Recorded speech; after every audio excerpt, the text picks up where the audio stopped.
something occurred to me that affinity bias, I think, is having a big effect on organizations. What is affinity bias? That's not one that I covered in my book. What is affinity bias? I know, right? Yeah. So affinity bias is where people recruit, hire, surround themselves with similar type people. So can you see the problem if we start recruiting? And again, I've done some more research on this. This is the big thing the CIA had a problem with, because when they first started hiring, they were going to the same schools, recruiting the same types of people, and then you literally get your drones working for you, and then you wonder why you're not getting the diversity of thought that we talk about. So I'm sure you can see lots of problems with affinity bias. Yeah. Thought you might. Right. I mean, this becomes like rocket fuel for groupthink.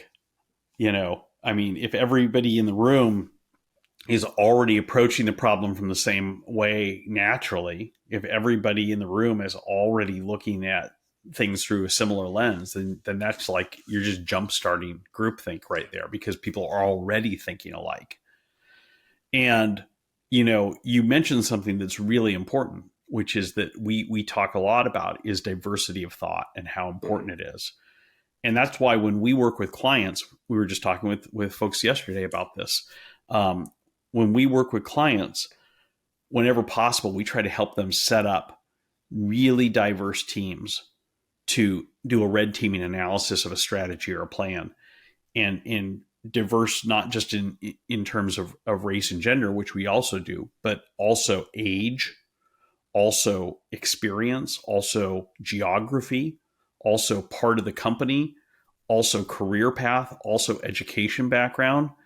And I mean, the most successful programs that we've run have had people from all over the world, have had people from all over the company, have had junior people and senior people, have had always a people winner, who have worked for competitors, and people who've spent their whole career with the client. Yeah. And that's where the magic happens, is in having all those different perspectives in the room. Yeah. Right. True diversity. And it's powerful. We know it. We've seen it. We see the evidence of it. And the problem with affinity bias is it normally starts in the hiring process or the sort of succession planning. And I had a great conversation with someone the other day. We were saying there's a certain type of these leaders and executives today who, someone said you're going to have to wait a generation till they go. And we thought about that. And the sort of outcome discussion was, that's not going to fix the problem, because they are bringing up their similar types. Right.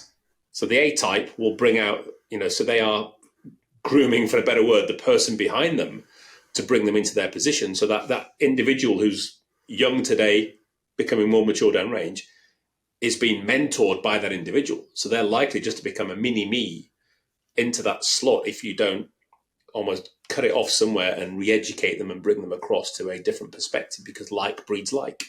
And that's the big problem with affinity bias. So, as you said, recruiting for diversity is something that HR and recruitment has to get right.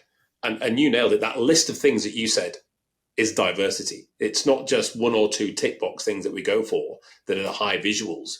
You've got to get that breadth and depth that gives you that diversity of thought.